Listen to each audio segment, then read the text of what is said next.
Hello Internet, welcome to episode 2 of my Kerbal Space Program tutorial series.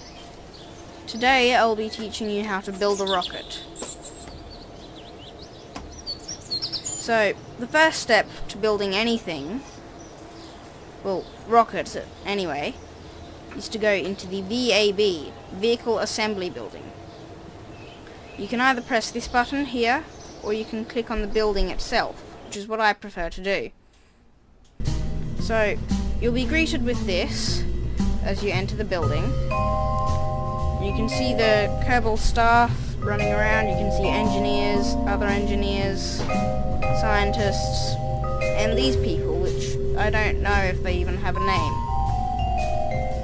So, first thing we want to do is pick a central part.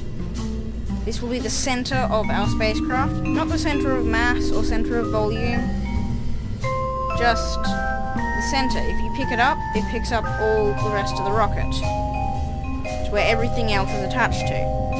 So, best thing to choose for this is a pod, which controls the rest of the craft. Let's use this, the Mark I command pod. You can only fit one Kerbal, but it's nice and small, and it's the first one you get when playing in career mode, which I recommend to do after you've had a play around in sandbox mode. So, I'm going to put on a parachute on the top of this, because there's just a blank space there. It's not very aerodynamic, and it'll slow us down. However, parachutes, like these, are much more aerodynamic, or if you want to be extremely aerodynamic, use a nose cone. But for now, I'll just be using a parachute. Now you can see when I pick this up, there's a little green and black ball on the bottom of the parachute. There's also another one on the top of the command pod. So to put it on, you just connect the two balls. It doesn't matter if it's really far behind it, it'll still connect. Or if it's really far in front of it, it'll still connect. So to do that, you just click on it in the parts section. Parachutes are in the utility section at the bottom. You click, and then it'll be attached to wherever your mouse is. And when it's where you want it to go, you click again. Now it's placed there. So, now on the bottom, there's two types of engines, and so they are solid fuel, which is this. You can get big ones, small ones, and absolutely gigantic ones, which are only good for gigantic crafts, and they run on an explosion going on underneath. What happens is an explosion goes off inside, which then is thrusted out the bottom, and therefore lifting the rocket upwards. That's rocket science. So, then we will add some aerodynamics, because this isn't going to fly very well. It's probably going to tip over. So, to give it a little bit of control, let's put on some fins. Now, we can put them on one by one, or all individually, but that takes a lot more time than using symmetry mode. Symmetry mode is very useful if you're using engines, and just if you want to place a whole bunch of stuff at once. So, we can left click it to increase it. It increases up to 8, or we can right click it to make it go down. So let's have 4 fins. We now have 4. So it automatically appears as soon as it touches something it can connect to. Now you may have noticed that these don't have a little green and black ball on them. That is because they connect to the side of a rocket, or even to the top if you want. They can connect on any surface. So these just attach on any surface like they do. You don't need a green ball to attach them to. Just place them anywhere you want on the rocket. So, seems like it's done. Let's call it the B2. Second in the basic tutorial series. Let's save it and launch it.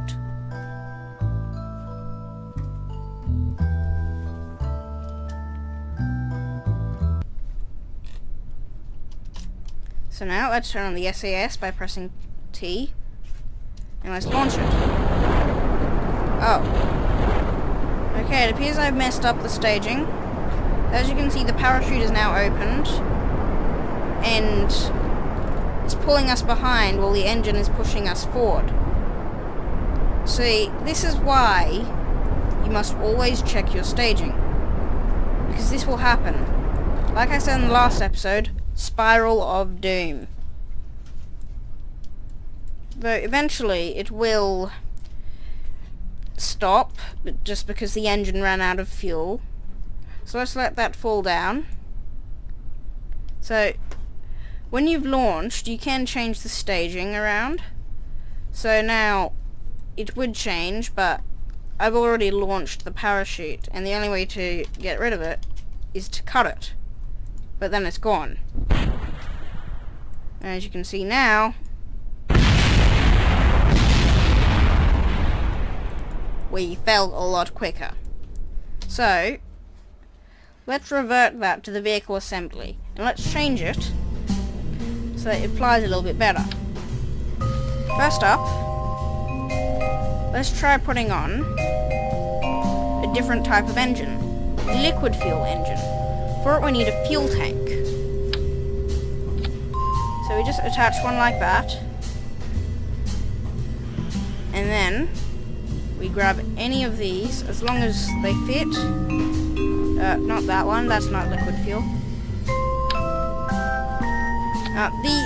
I know I said there were two types, but there's only one of this. Anyway,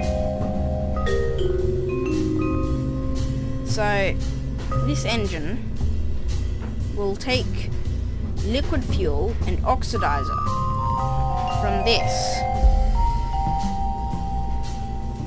We'll take it from any tank it's attached to. So this will work pretty well. Though there is one problem with it. We aren't going to fall very slowly, because the bottom of this is a little bit more aerodynamic than the bottom of this, as I showed you last time. So let's put on a stack decoupler and then put the engine back on. Now there's a problem here, so let's change that. Let's put the engine in a separate stage and make sure it goes off before it decouples. So now we have a nice rocket. I shall put some fins on now. Let's put on these ones. And let's call this B3. Now let's change the description. Let's save it. And let's launch it.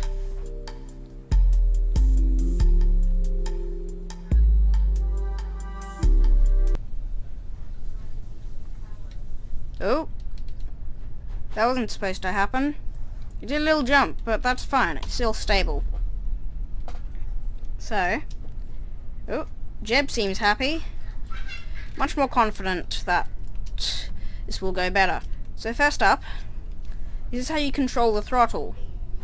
You can use Control to make it go down, Shift to make it go up, X to take it down to minimal, and Z to put it up to max.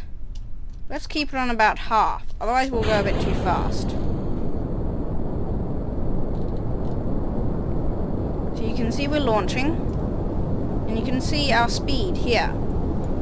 If it goes too fast, then a rocket will tip over. Now, as you can see, the wings are keeping us very stable. We can go at an angle like this, and we still won't fall over. Now, bigger wings aren't always better, because bigger wings weigh more, and can just get in the way of things. If I put gigantic wings on this, so they stretched out to here, then you can see the problems that would arise. Okay, now, you can see we're going very fast now, because this white stuff appears. So let's go a little bit slower. Actually, no, let's turn the engine off. Slow down a bit. Let's just time warp through this. But we don't want to go too slow, otherwise we'll stop moving and then gravity will pull us back down. So, once we're going slow enough, let's go a bit faster again. Now you can see I've put the throttle a bit less than what it was before. Oh, okay, we've now run out of fuel. So, we can decouple this stage, and we'll wait to fall. Now you can see our prograde going away, because we're now going down. Our speed is increasing, gravity's pulling us. You can see our engine there. As it has wings, it's falling a bit slower. Though as we go further into the atmosphere, you'll see that because of our less aerodynamic bottom, we're starting to slow down. And that's good, because if we go too fast, then Jeb here will not have a very nice day. So, once we're close enough to the ground, let's launch our parachute. Now, the altitude is set so that it will open at 1,000 meters. We're almost there. So, now that we're there, it starts to open, and we should slow down quite a bit. Now, if you're going to land on mountains, then you will want to change the altitude so that it's at a different point, because, as you can see, 1,000 meters won't cover the top of the mountains. And you don't really fully slow down until 700 meters. So, yeah, you definitely don't want to go 50, because it takes about 300 meters to slow down. Even if you do go 300, then just as you hit the bottom, you'll probably die still. So, it's good to keep it at 1,000. So let's just land here. Shouldn't take too long. Alright, and there we go. We have now landed, and let's recover our vessel.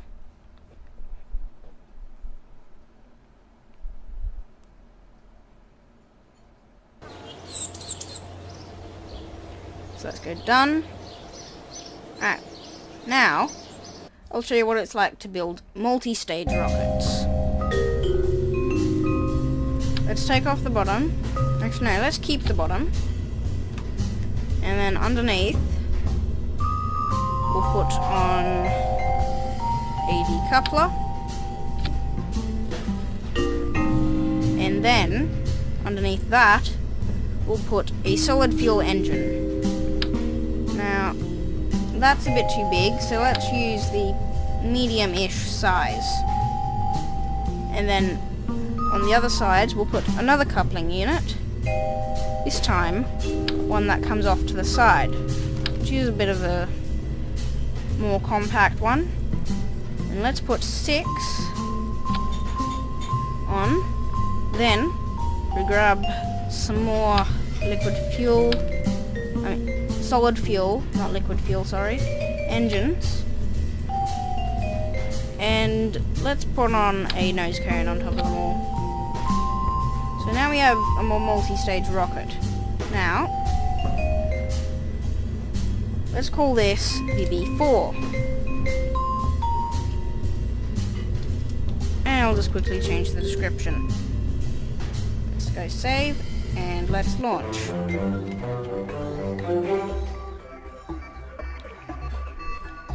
Now, yes, I have already checked the staging. So, as you can see, these 6 engines will go off first, then they'll come off, then the one in the middle will go, then that will come off, this engine will turn on, and then that will decouple, and then later our parachute will open. Let's turn on the SAS, and launch with our solid fuel engines.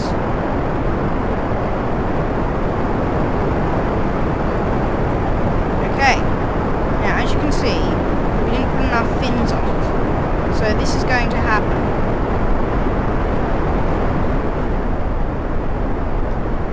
So,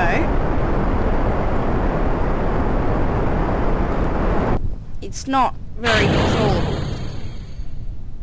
Let's revert to the vehicle assembly, and we shall change that very quickly. Let's put on the same wings as before. Now, if you have anything that isn't 1 on the symmetry count, when you go to something on this outside part of a rocket, it'll automatically do all of them.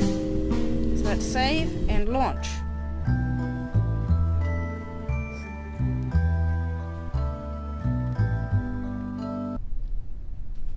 Alright, let's turn on the SAS. As you can see, it's a lot more stable than last time, which is very, very good. We're going a bit fast though. What you can do in the editor is you'll see a little slider when you right click on the engines that will say thrust limiter. Oh! See, this is what happens when you go too fast. Now, let's... Okay, we're in thinner atmosphere, so fins won't work as well. You have to get quite a bit of momentum. There we go, there's my momentum. You have to get some momentum with engines before you can actually keep straight. Now you can see this is changing our directory. You can see by the trail we leave behind. And there we go. That stage is finished. Now you can see we're going towards that island. Let's see if we can land there. So I'm going to go into map view. Then we'll grab that out. Now I want to continue going that way, though a little bit more towards it. So I'm going to aim a little bit different towards the prograde, then towards the prograde, and let's turn that on. So now you can see it's extending. Let's go a little bit further this way. Oh, okay, no, that's the wrong direction. I'm going to go further this way-ish. So we land in the middle of the island.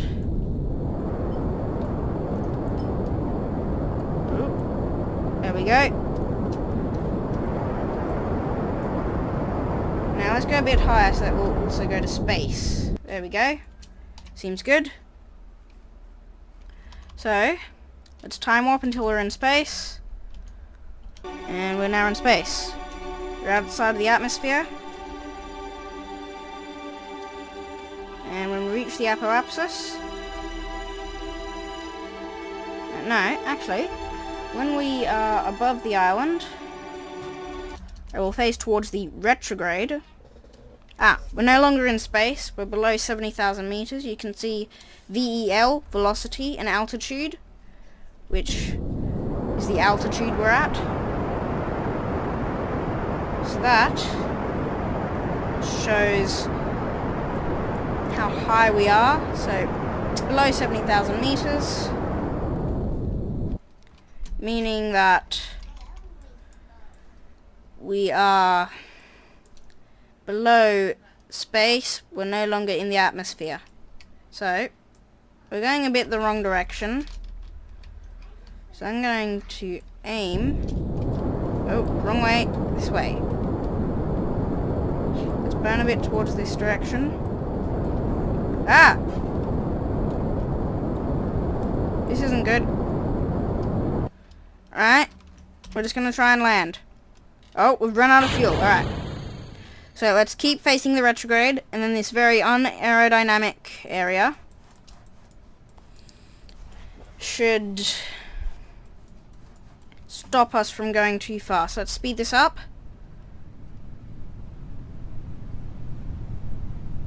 Alright, you can see we're slowing down.